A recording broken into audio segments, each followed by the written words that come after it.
Hi there, it's really nice to see you. In this short video, I wanted to talk a little bit about culture change and think about ways in which we can affect culture change in our organisations. If you're interested in creating a more inclusive culture, then you might want to watch a video that I made recently for the Western Sherwood Creative Bursary Programme, which you'll find in our Slack channel. And I think Laura's going to send it out in a pack of information to you as well.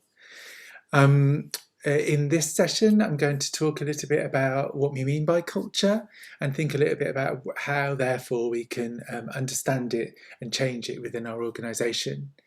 And then you'll find another 3 videos from me that are talking about 3 different ways of creating culture change.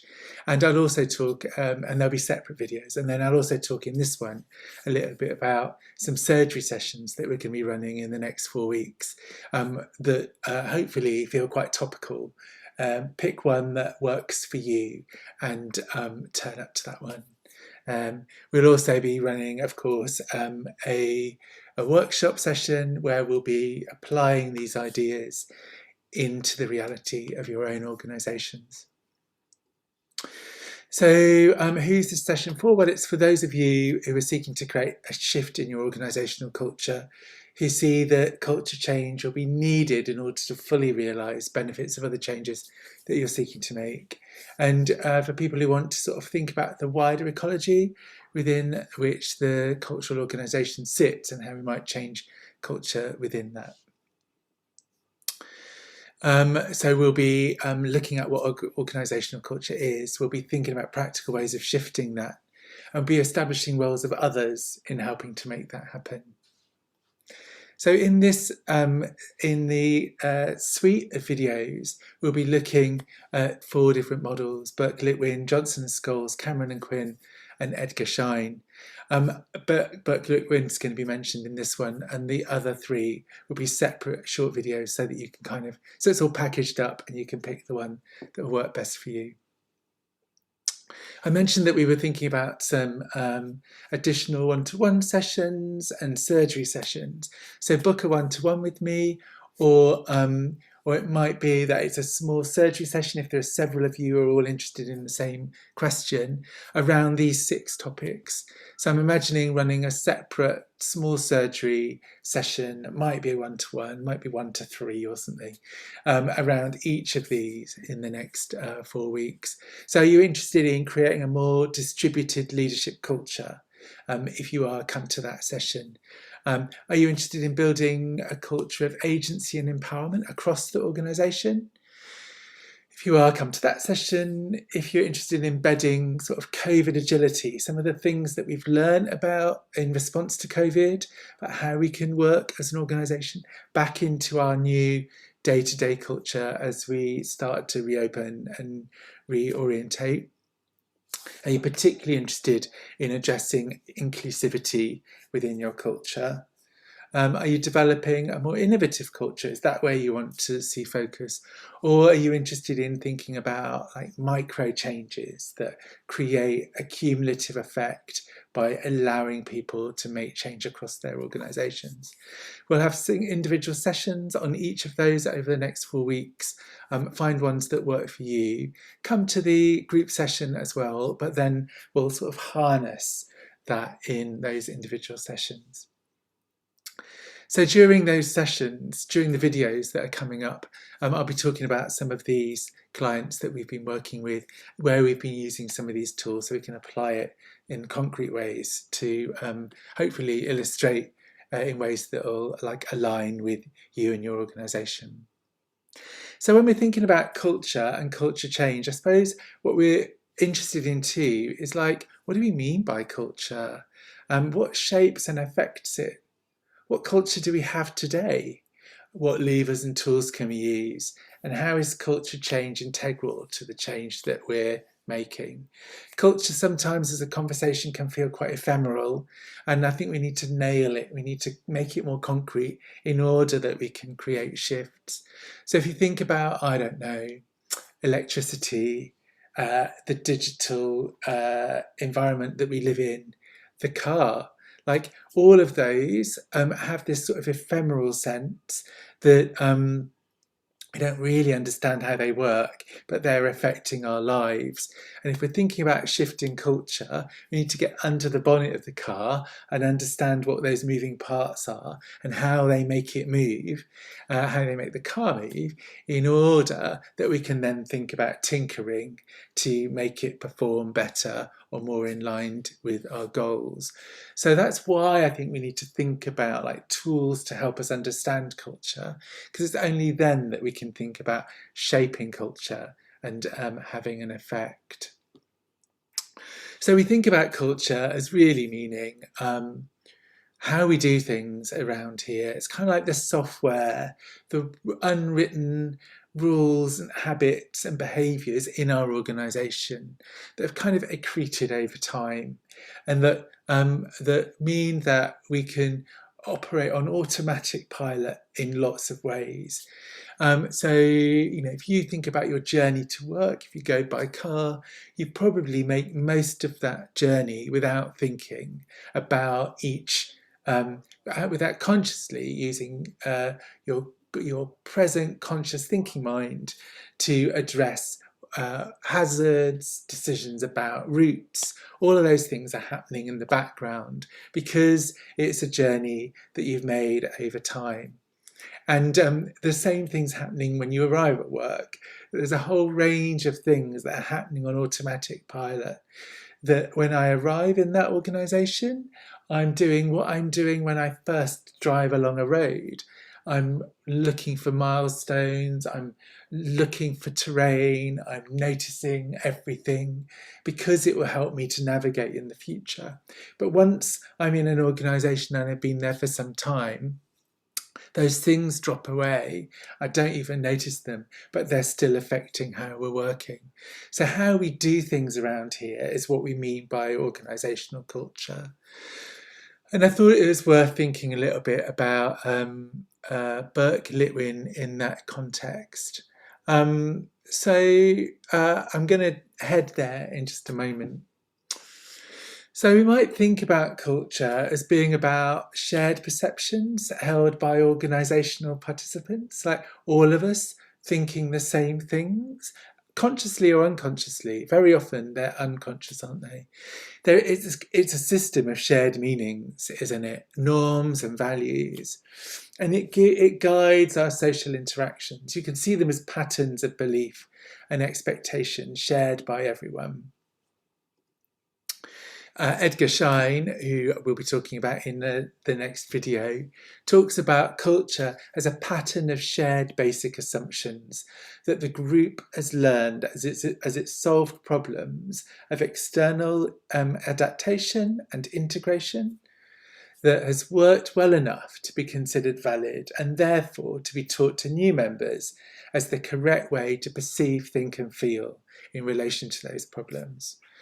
So in an environment where we're trying to shift that, we need to engage with the external environment and those underlying assumptions, those habits of thought that have become accepted within our organisation. I think it's really common to talk about those things as if they're about character. So we'll say front of house aren't very innovative, and imagine it's about those people. Those people aren't very innovative. In fact, I'd argue that they're really innovative in their own lives outside of work. They're probably developing, thinking about new ways of entertaining their kids, learning new technology, supporting their community, thinking about how their elderly parents need new, innovative types of support. Understanding what's needed in their place and getting that, trying new food, going to new places. But in the workplace, the culture is stripping that away, is kind of like closing those as options for them, and they're operating within that automatic pilot kind of space. So it's not character, it's not individual that's shaping all of those people behaving in that way, it's culture. It's a pattern of shared basic assumptions that have become accepted. And they might be about you. They might be like, it's not worth offering ideas. Nothing comes of them. Whereas in my own life, outside of this workplace, I can create, I have agency. In this place, not worth it. Like that might be a basic assumption that the group holds. So we don't choose what those are very often. They emerge from the organisation. I think that's really worth us understanding. And that sense of choice and management is really reflected in this slide. So there's a sort of anthropological model or managerialist model if we're thinking about who is shaping culture in the organisation. I take the managerialist model first of all, but we people make it work in change creation sit more in that anthropological space. So we would recognise in that managerialist model, we're saying the culture of this organisation is owned by its leaders, and we can like play. It's like a train set, and we can play with that system. We can really affect it by like the messages we give out, by the things that we do. We can tell people what our values are and really bang on about them, and that will create those values in our organisation. And so we really believe that like what we say goes. What we say our vision is manifest. What we say our culture is manifest. And what we decide will happen. So that's a sort of managerialist, business planningist kind of model, isn't it? That says we'll work it out, we'll describe it, we'll implement it. A more anthropological model would say, do you know what? Culture is made in the organisation, in the system, in the organism, and you're part of it for sure. You're a really powerful and significant factor in that organism. But you might not be having the effect you intend, and you can't control it. It's a thing that's bubbling away, that all sorts of things are affecting. So the anthropological model would say this is about shared meanings and symbols, produced and reproduced through the organisation, through incidents and experiences, through meaning made by people within the organisation. So it's not owned or managed or manipulated. It's something that is, that we can affect by thinking about, consciously thinking about how we enable and activate and support the organisation. But it's something that's organic, and that's certainly how we would think about it within the change creation model. So I mentioned Burke-Litwin before, and in this little set of conversations, I'm going to end with that before we start a second video that will be focusing on specifically how you can use a model by Edgar Schein to understand your culture, and then what kind of actions, how you can use that as a tool to shift or to understand and then shift culture. The reason for mentioning Burke-Litwin here is, I mean, it's a model, that it's a way of thinking about our organisation as a system. And the reason I'm mentioning it here is if you look at that picture in front of us, what Burke-Litwin identifies is that at the top you've got like the external environment, the thing that the organisation is responding to. And then across the top, you've got three, what they call transformational characteristics or elements: mission and strategy, organizational culture, and leadership. So they're transformational because they create a paradigm, a sense of what we're here for and why we exist. And then underneath that, there's organizational structure, management practices, systems and policies, tasks, individual needs. Now those are all called transactional elements that all like flow out of that transformational purpose, and are more mechanistic. So I think about those transformational elements as being about the kind of heart and mind of where we're going. and the other elements, the more structural pieces, as being more like the hands and body that enable that to happen. So one of our questions is, can we achieve our change by simply affecting those transactional pieces? If we can, let's do that. So if our change can be achieved by a new policy and procedure, then great. Like, let's implement that policy and procedure, train it in properly, engage people with it, but see it as a transactional change. And that'll be cheaper and quicker and more effective. But if actually the problem that we're trying to fix is a symptom of something else, then we might need to go back to culture, leadership, and mission and strategy. So for instance, if we're like, people never, I don't know, account for their time properly in our organisation, then you could put in place a kind of time management system. But it might be that people don't understand or value the idea of accounting for their time, or that they don't see that their time is valuable, or that they don't understand why that's important, in which case putting in a new system doesn't fix the problem. We still have a problem at the level of leadership, at the level of culture, at the level of mission and strategy.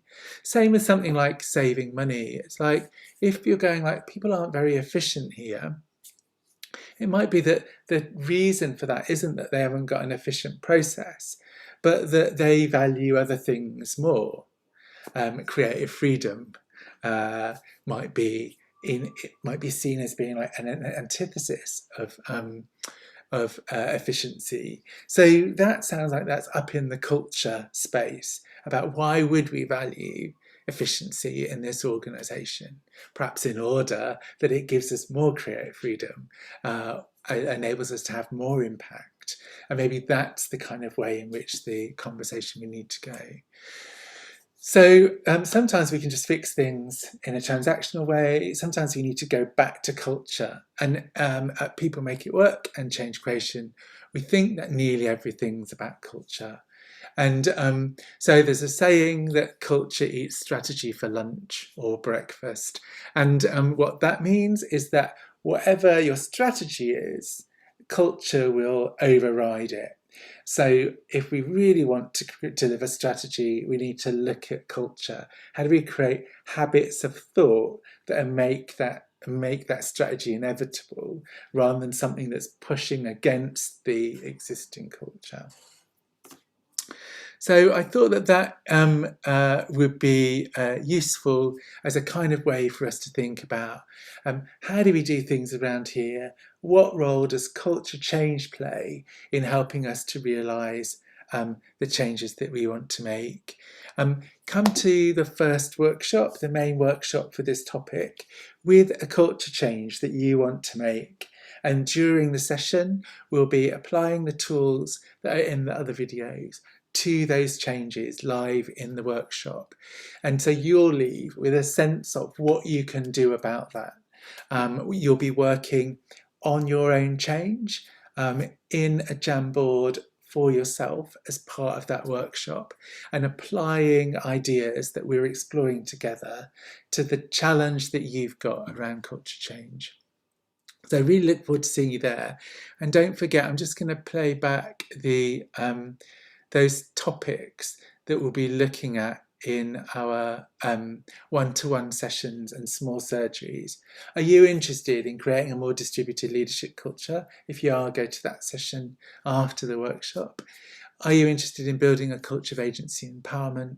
Are you interested in building COVID agility into your new organisational culture? Is it about more inclusive? Is it about more innovative? Is it about like harnessing micro changes in order to shift our culture? There'll be one-to-one sessions on each of those. I'm really looking forward to thinking with you about this topic during the next month.